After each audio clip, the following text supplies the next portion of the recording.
Bismillahirrahmanirrahim. Alhamdulillah. Wassalatu wassalamu ala Rasulillah wa ala alihi wa sahbihi wa mawalah.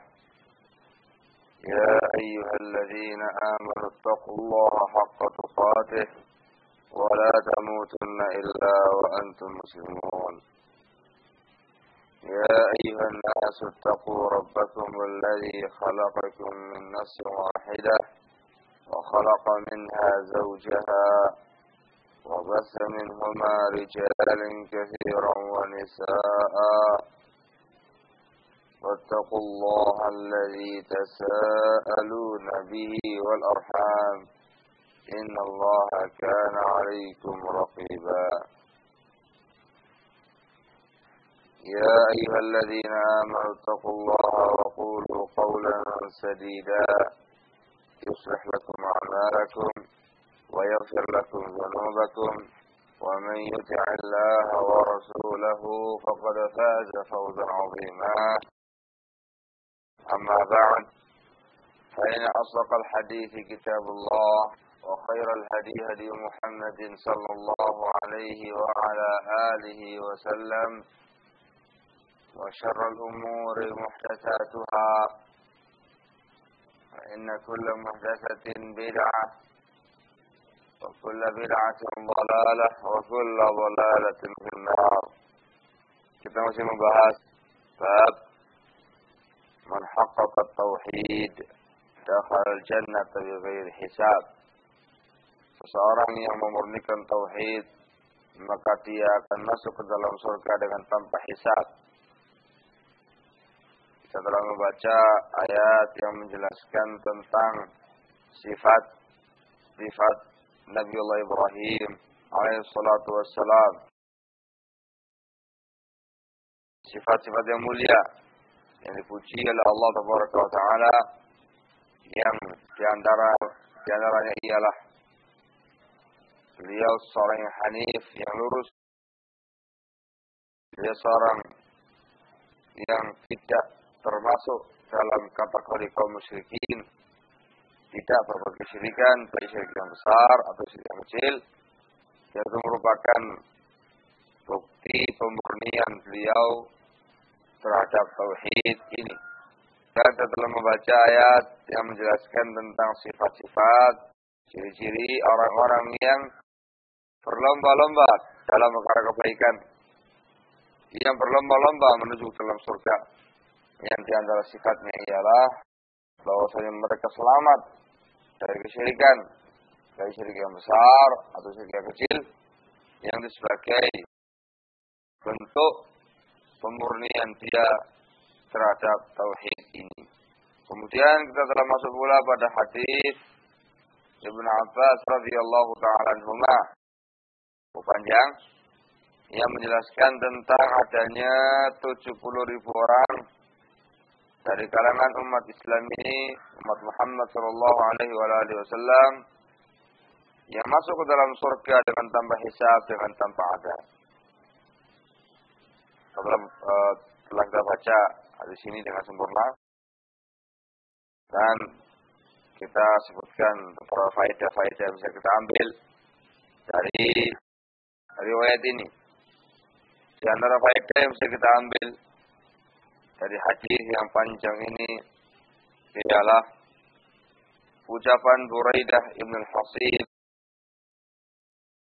radhiyallahu ta'ala anhu, di mana beliau mengatakan la ruqyata illa min 'ainin aw humah.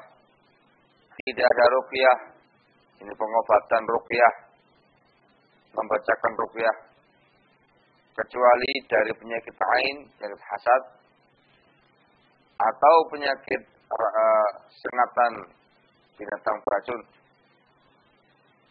Yang dimaksud dengan ucapan ini, tidak ada ruqyah kecuali dari penyakit ain atau hewan yang beracun. Bukan berarti kemudian melarang ruqyah pada bab-bab yang lainnya. Tetapi maksud daripada lafaz ini ialah tidak ada ruqyah yang lebih manfaat Tidak ada ruqyah yang lebih manjur, yang lebih menyembuhkan bismillah, kecuali kalau ruqyah untuk penyakit ain dan penyakit humah, sehingga tidak meniadakan ruqyah untuk penyakit-penyakit yang lainnya. Faedah lain yang bisa kita ambil juga di sini ialah keharusan memiliki ilmu sebelum beramal. Keharusan memiliki ilmu sebelum beramal. Dan itu merupakan tindakan yang terpuji. Seperti yang dilakukan di sini oleh Husain bin Abdul Rahman. Ketika dia disengat oleh kalajengking, kemudian dia mencari pengobatan ruqyah. Beliau berbuat demikian dikarenakan dasar ilmu yang beliau miliki, yaitu ucapan Buraidah ibn Husayb radhiyallahu ta'ala anhu yang tadi saya sebutkan. Dan itu merupakan tindakan yang terpuji, walaupun sebatas ilmu yang beliau ketahui.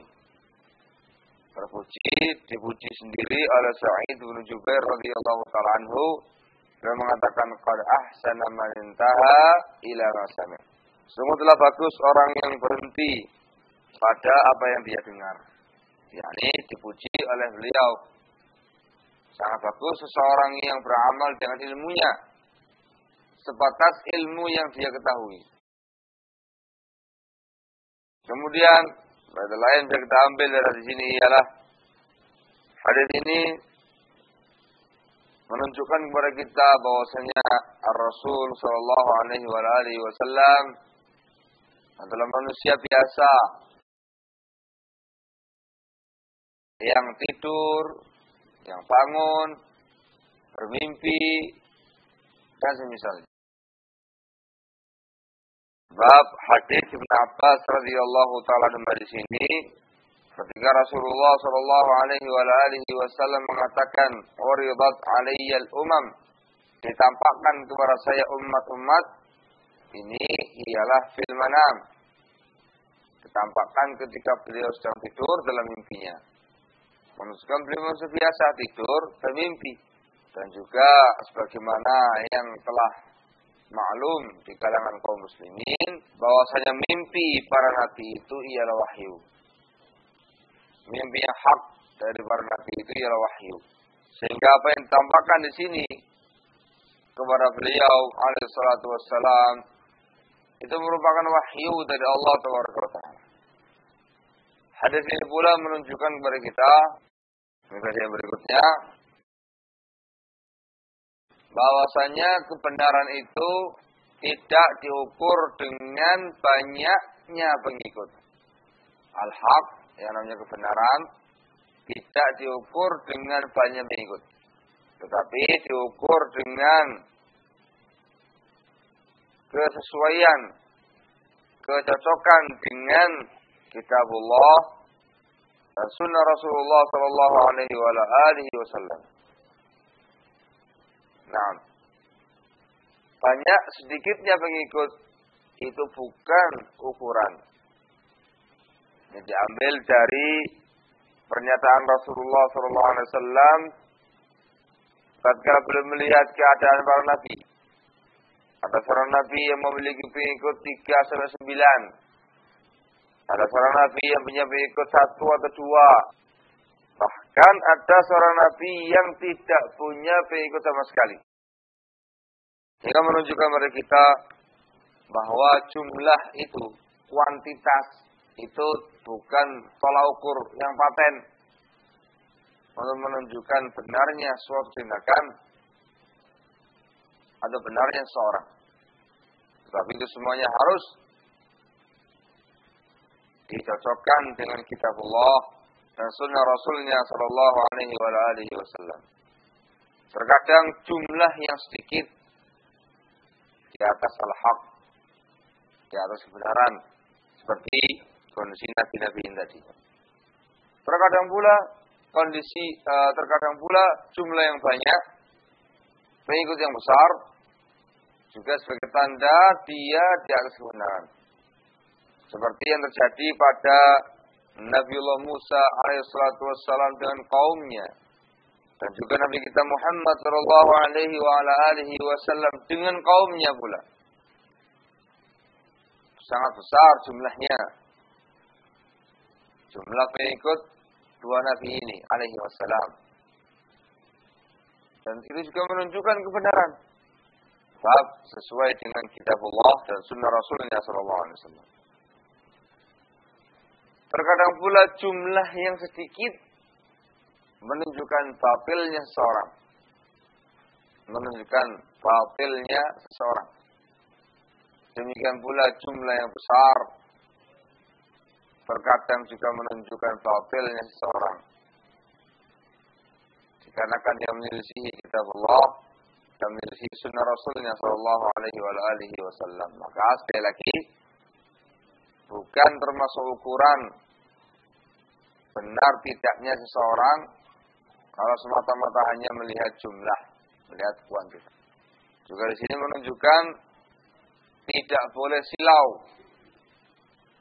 tidak boleh tertipu dengan banyaknya pengikut. Jangan tertipu. Apalagi kalau mereka itu ternyata tidak sesuai dengan agama Islam yang mulia ini. Hadis ini juga menunjukkan kepada kita keutamaan Nabiullah Musa alaihissalatu wassalam. Keutamaan Nabiullah Musa alaihissalatu wassalam. Di mana orang-orang yang beriman kepada beliau, pengikut beliau itu sangat besar jumlahnya. Sawadun azim dalam riwayat disebutkan. Jumlah yang sangat besar sekali. Ini merupakan keutamaan Nabiullah Musa alaihissalatu wassalam. Nah, dan memang Nabiullah Musa ini itu merupakan nabi terbesar di kalangan Bani Israel. Nabi terbesar di kalangan Bani Israel.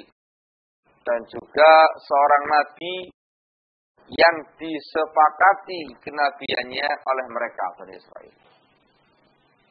Berbeda dengan Nabiullah Isa alaihissalatu wassalam, Bani Israel masih ikhtilaf. Ada yang mengatakan nabi, ada yang bukan. Kemudian Taurat, kitab suci Taurat yang diberikan kepada Nabiullah Musa alaihissalatu wassalam, itu juga merupakan pegangan induk, pegangan utama Bani Israel dalam menjalankan agamanya. Nah, ini keutamaannya Nabiullah Musa alaihissalatu wassalam. Di sini pula menunjukkan kepada kita keutamaan Nabi kita Muhammad alaihissalatu wassalam.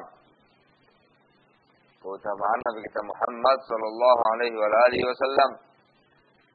Di mana pengikut beliau, orang-orang yang beriman dengan beliau, jumlahnya jauh lebih banyak.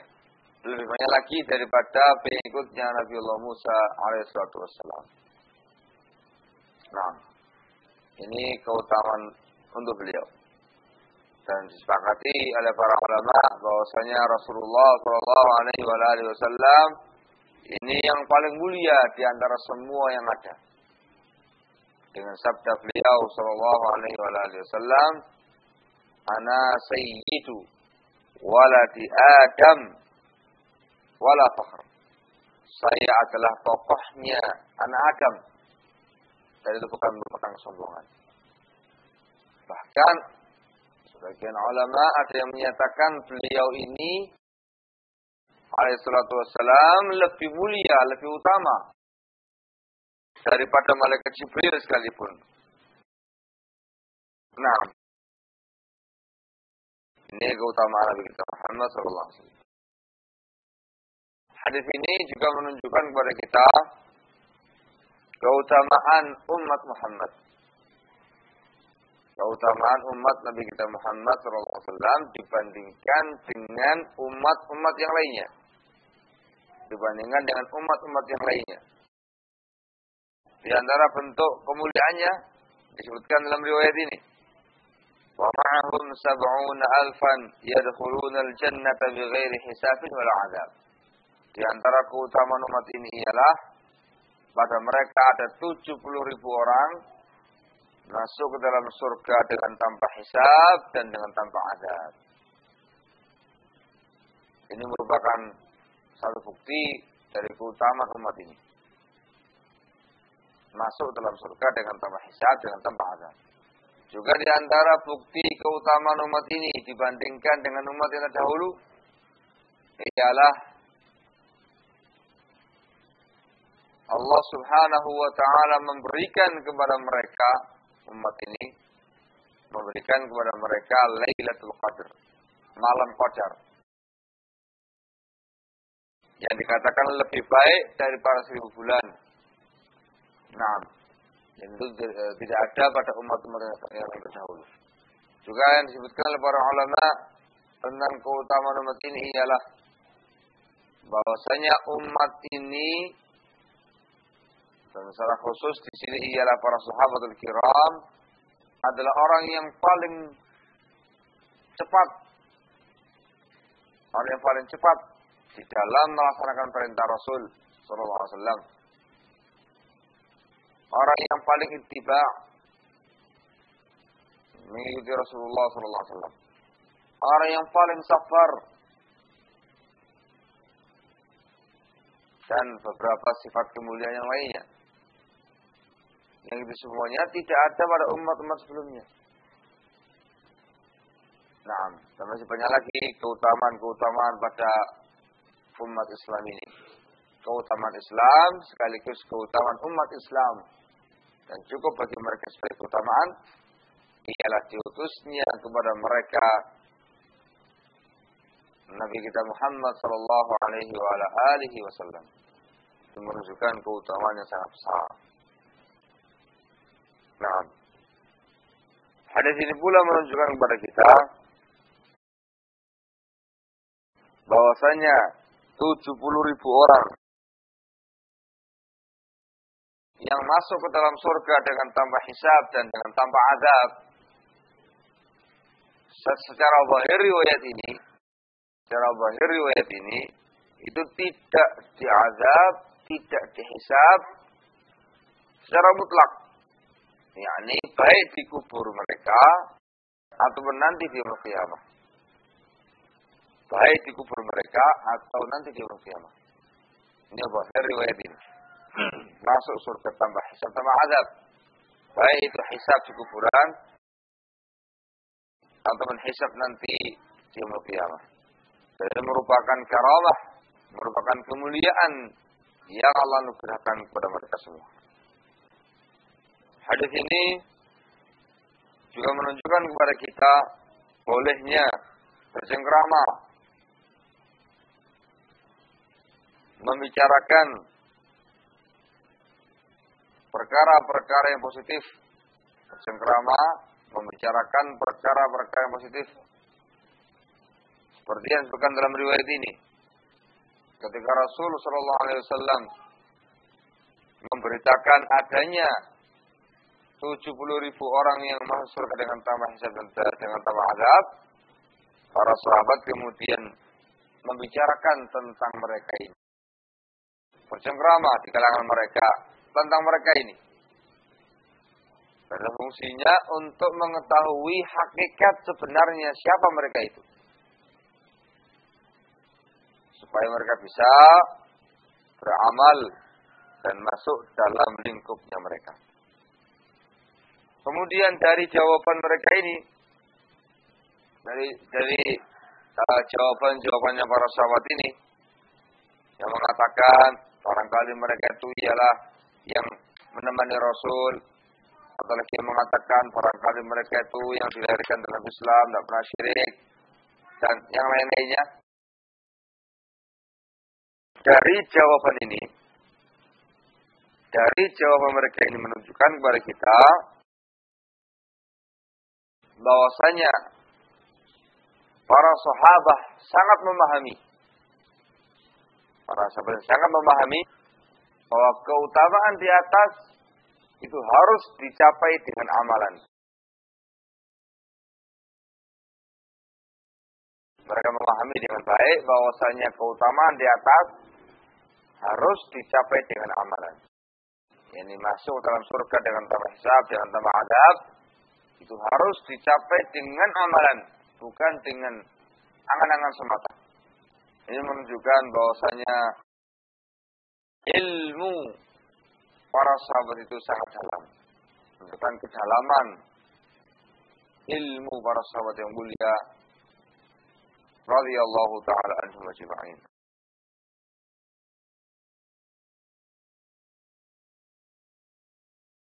Dalam riwayat ini pula Rasulullah sallallahu alaihi wasallam memberitakan tentang sifat-sifat orang-orang yang masuk ke dalam surga dengan tanpa hisab dan dengan tanpa adab.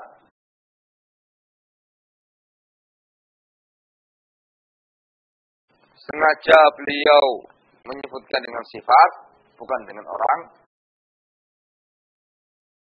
supaya orang-orang tersebut semangat berlomba-lomba untuk menggapai keutamaan tadi dengan sifat-sifat yang disebutkan. Dan juga untuk membuka harapan, membuka pintu harapan bagi generasi-generasi yang setelah mereka, setelah para sahabat, untuk bisa masuk dalam lingkup orang-orang yang mendapatkan keutamaan tadi. Sehingga disebutkan dengan sifat, bukan dengan orang. Sifat yang pertama ialah humul ladzina la yastarqun. Yang pertama ialah bahwasanya mereka ini tidak meminta ruqyah. Yang dimaksud dengan ruqyah di sini ialah pengobatan kepada penyakit, dengan cara membacakan Al-Quran, ayat Al-Quran, atau doa-doa yang sahih dari Rasulullah SAW. Ini ruqyah yang syar'iyah, ruqyah yang disyariatkan dalam Islam. Itu ruqyah dengan cara membaca ayat Al-Quran atau dengan membaca doa-doa yang telah sahih dari Rasulullah SAW. Adapun ruqyah yang tidak dibenarkan ialah seperti meruqyah seorang, ruqyah dengan jambi-jambi, mantra-mantra, atau dengan kalimat-kalimat yang tidak dipahami. Dan yang semisalnya. Ini ruqyah yang diharamkan. Nah, adapun sifat mereka ini sekarang ialah la yastarqun. Mereka ini tidak minta diruqyah. Tidak minta diruqyah. Ini dikarenakan ada tiga sebab. Tiga alasan kenapa mereka itu tidak minta diruqyah. Tidak meminta orang lain untuk meruqyah dia. Sebab yang pertama ialah dikarenakan tawakal yang sangat tinggi kepada Allah. Bersandar, bertawakal yang sangat kuat, yang sangat tinggi kepada Allah Subhanahu wa taala. Yang kedua ialah dikarenakan mereka tidak mau merendahkan hati mereka, tidak mau merendahkan diri mereka kepada selain Allah Subhanahu wa taala. Nah, mereka ini tidak mau merendahkan diri mereka kepada selain Allah Subhanahu wa taala dengan meminta ruqyah. Yang ketiga ialah Mereka tidak mau meminta ruqyah dikarenakan tindakan seperti itu ada unsur ketergantungan. Ada unsur ketergantungan kepada selain Allah Subhanahu wa taala. Nah, sehingga dikarenakan unsur inilah maka mereka tidak mau minta diruqyah. La yasrafun. Nah, adapun meruqyah orang lain,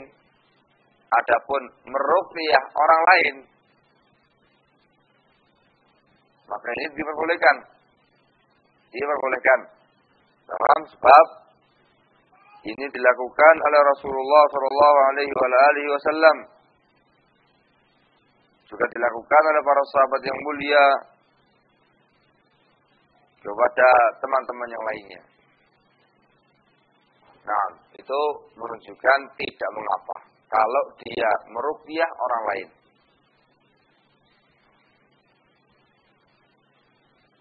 Demikian pula kalau dia meruqyah diri sendiri.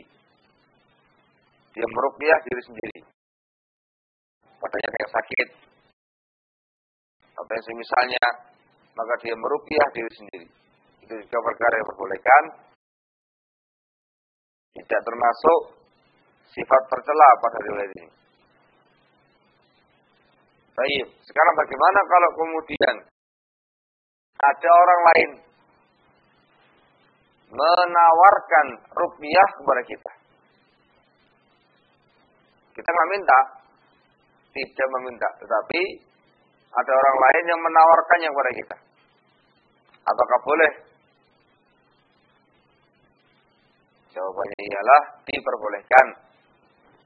Dan itu tidak meniadakan tawakal kepada Allah. Ini terjadi pada Rasulullah Shallallahu Alaihi Wasallam tatkala beliau sedang sakit. Beliau diruqyah oleh Aisyah radhiyallahu taala anha dan juga diruqyah oleh Jibril alaihi salatu wassalam. Dan di situ beliau tidak menghalangi atau tidak mencegah Aisyah untuk demikian itu. Ketika Aisyah meruqyah beliau, atau Jibril meruqyah beliau tidak mencegahnya. Menunjukkan bahwasanya kalau ditawari oleh orang yang lainnya dan kita menerima, itu tidak masuk dalam bab ini. Sehingga yang tercela, yang mengurangi nilai tawakal ialah kalau minta diruqyah. Ini yang tercela dan berakibat tidak masuk pada golongan 70.000 orang yang masuk surga dengan tanpa hisab dan dengan tanpa azab. Sifat yang kedua ialah wala yaktawun.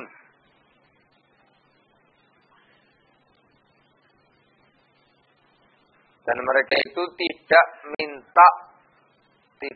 meminta pengobatan kiai. Pengobatan kiai itu pengobatan dengan besi panas. Dengan pengobatan besi panas. Ini yang dilarang sama dengan yang sebelumnya. Orang yang meminta dikai. Ini yang dilarang. Adapun kalau dia mengobati orang lain dengan cara kai, dengan cara besi panas, maka diperbolehkan. Sebab ini dilakukan oleh Rasulullah Shallallahu Alaihi Wasallam. Beliau pernah mengobati Sa'ad bin Mu'adz radhiyallahu ta'ala anhu dengan cara kai, dengan cara besi panas. Boleh.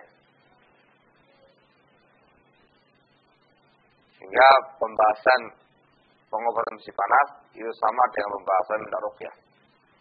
Yang dilarang ialah minta ruqyah atau minta pengobatan cara kai. Tapi semuanya mengurangi nilai tawakal kepada Allah Taala. Nah, sifat yang ketiga ialah wala yatafayyarun. Mereka ini tidak menganggap sial dengan burung. Ini makna asalnya, menganggap sial dengan burung. Ini kebiasaannya orang-orang jahiliyah terdahulu. Mereka ini punya kebiasaan, kalau punya hajat, baik mau safar, bepergian, atau mau menikahkan putrinya, atau mau bangun rumah, atau hajat apapun, mereka ini mengambil seekor burung, kemudian diterbangkan ke udara, dilihat sama mereka. Kalau burungnya itu terbang ke arah kanan, maka ini merupakan tanda kebaikan menurut mereka, sehingga mereka pun melakukan hajatnya. Tetapi kalau burung tersebut terbangnya ke arah kiri, terbang ke arah kiri, maka mereka meyakini itu tanda kejelekan. Maka mereka pun tidak melakukan hajatnya. Bisa kualat, bisa celaka, bisa binasa kalau kemudian berbuat atau melakukan hajat tadi. Ini tatayur, asalnya pada burung. Tapi kemudian digunakan oleh para ulama untuk bab-bab yang lainnya. Bab-bab yang lainnya. Umum. Yaitu menganggap sial sesuatu. Baik itu sesuatu yang dilihat, atau yang didengar, atau sebuah tempat, atau waktu, atau semisalnya. Ini semuanya masuk dalam bab at-tatayur. Silakan menganggap sial bulan-bulan tertentu, tidak mau menikahkan di situ, tidak mau haji di situ, dengan alasan itu bulan-bulan sial. Orang Jawa tidak mau menikahkan putrinya atau bikin hajatan pada bulan Selo. Makanya mereka itu seselane barang Allah. Maksudnya bulan Selo itu bulan yang penuh dengan kejelekan. Bulan Safar. Nah, ini termasuk tatayur menganggap sial suatu bulan. Ada lagi bahkan di kalangan orang jahiliyah yang tidak mau atau bahkan menganggap sial hari. Kalau dulu mereka menganggap sial hari Rabu. Hari Rabu. Kalau di tempat orang-orang Jawa ini, mereka menganggap sial yang namanya malam Jumat Kliwon. Malam Jumat Kliwon. Itu malam-malam yang mengerikan kata mereka. Banyak orang-orang jelek, banyak makhluk halus bergentayangan, banyak ininya, banyak itunya. Itu semuanya dimasukkan dalam bab tatayur. Nah, ada buah. Ini yang namanya tatayur. Dalam Islam tidak diperbolehkan itu semuanya. Sebab tatayur manusial sesuatu itu menunjukkan keimanan kepada takdir Allah Taala sangat berkurang. Dan juga mengurangi nilai tawakalnya kepada Allah Subhanahu wa taala. Kemudian sifat yang keempat ialah wa ala rabbihim yatawakkalun, dan mereka itu bertawakal kepada Rabb-nya. Yang terakhir ini wa ala rabbihim yatawakkalun, dan mereka bertawakal kepada Rabb-nya. Inilah sungguhnya sifat yang mencakup. Sifatun jami'atun lima qablaha. Satu sifat yang mencakup semua sifat-sifat sebelumnya. Jadi mereka tadi tidak mau minta ruqyah, tidak minta pengobatan besi panas, tidak tatayur.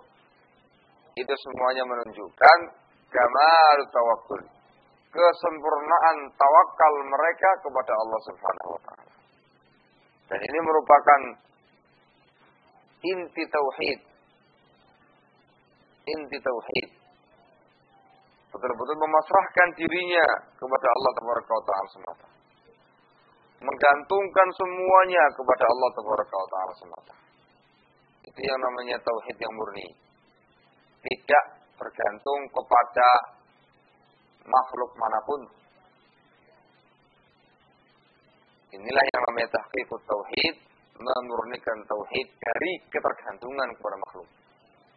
Sehingga sesungguhnya sifat-sifat orang-orang yang masuk ke dalam surga dengan tanpa hisab, dengan tanpa azab, ialah sifat tahqiqut tauhid, sifat memurnikan tauhidnya dari kesyirikan besar atau kesyirikan kecil. Salah khusus pada 3 perkara tadi, tidak minta ruqyah, tidak minta pengobatan besi panas, dan juga tidak menganggap sial sesuatu. Ada huwa. Ini sifat-sifatnya orang-orang yang dikatakan masuk ke dalam surga dengan tanpa hisab dan dengan tanpa azab. Masya Allah, mudah-mudahan ini semuanya bisa diupayakan sehingga bisa berharap kepada Allah Taala supaya dimasukkan dalam kategori orang-orang yang memiliki sifat-sifat yang mulia tadi, masuk ke dalam surga dengan tanpa hisab, dengan tanpa azab. Dan bagaimana yang saya terangkan sebelumnya, bahwa jumlah mereka tidak hanya 70.000 orang saja, namun ternyata lebih daripada itu. Disebutkan dalam Musnad Imam Ahmad rahimahullah bahwasanya Rasulullah SAW meminta tambahan kepada Allah Taala. Nah, meminta tambahan kepada Allah Taala dan ditambahi lagi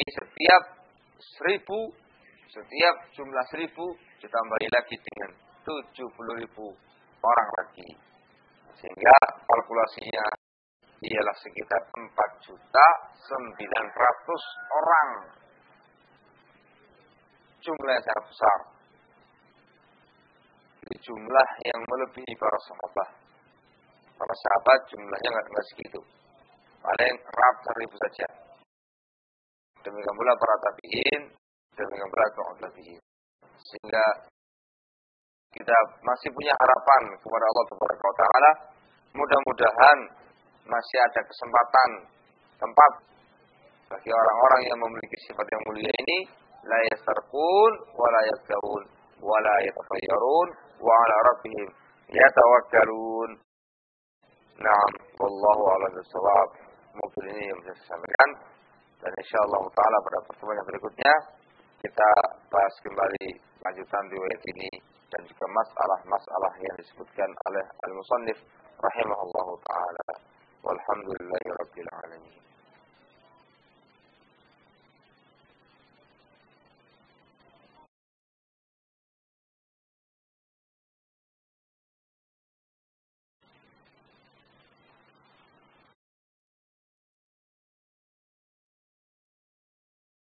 Apakah orang-orang yang disebut dalam hadis sudah ada atau baru menunjukkan jumlah saja?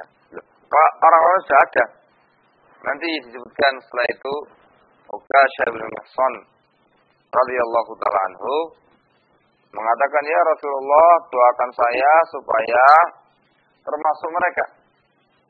Maka Rasul mengatakan, anta minhum, engkau termasuk mereka. Sehingga sudah ada orang-orangnya itu. Sudah ada. Hadza huwa.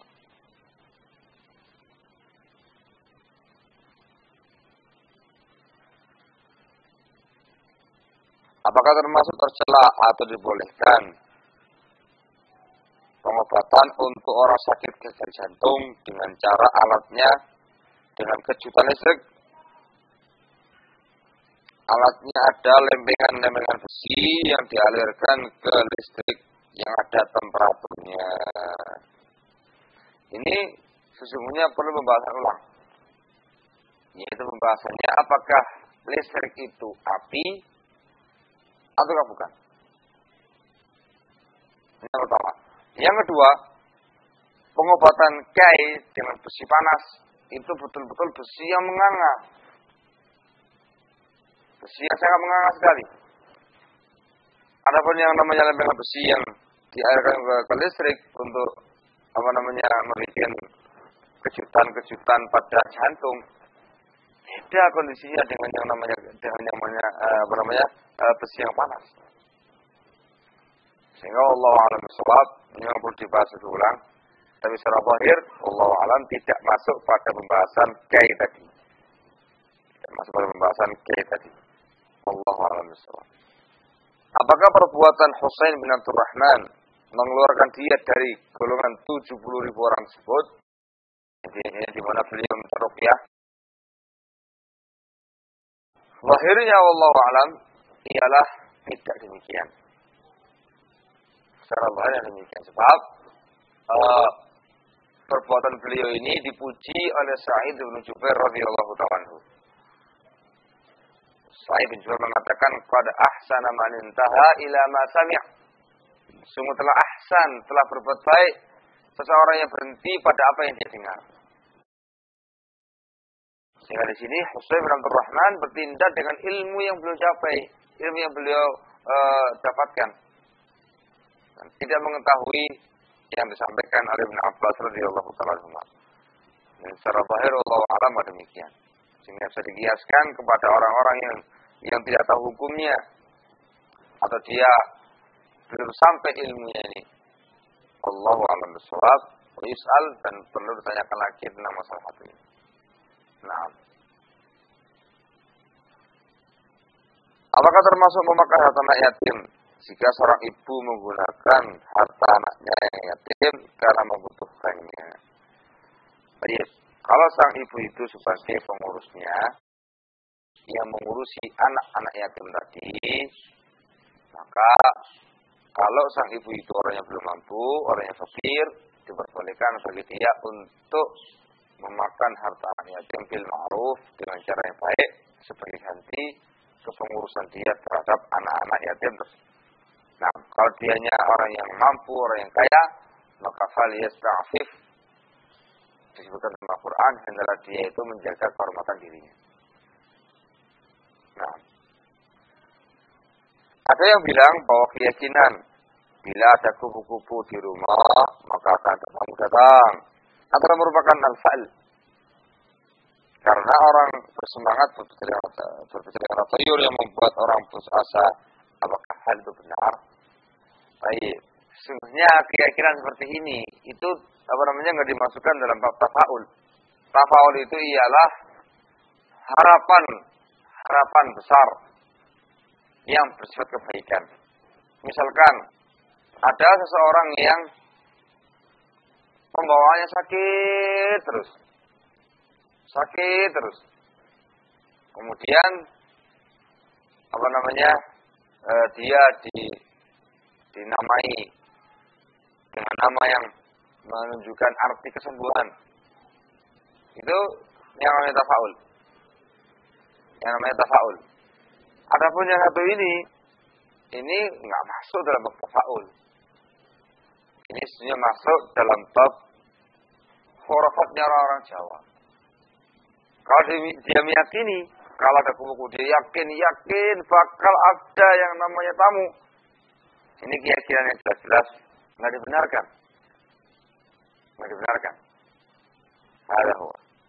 Sehingga lebih tepatnya untuk meninggalkan anggapan yang seperti itu. Ada tamu, ada kubu-kubu, tamu, ada burung gagak lewat, orang mati. Ada burung hantu, ada hantu. Itu semuanya perlu ditinggalkan. Semuanya merupakan khurafat orang-orang Jawa. Nah, beda dengan yang namanya tafaul.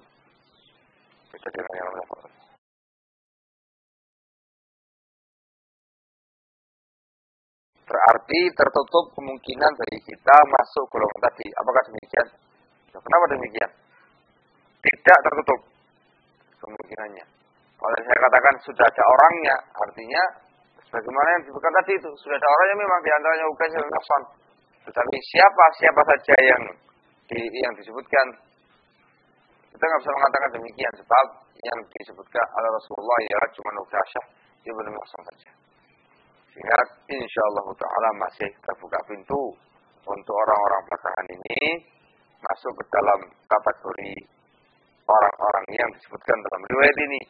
Yang penting dia memenuhi persyaratannya, sifat-sifatnya yang mulia tadi. Yang menunjukkan tahqiq tauhid, memurnikan tauhidnya dia kepada Allah Tabaraka wa Ta'ala. Wallahu a'lam bishawab. Naktafi lahuna subhanaka wa bihamdik asyhadu an la ilaha illa anta astaghfiruka wa atubu ilaik. Walhamdulillahi rabbil alamin.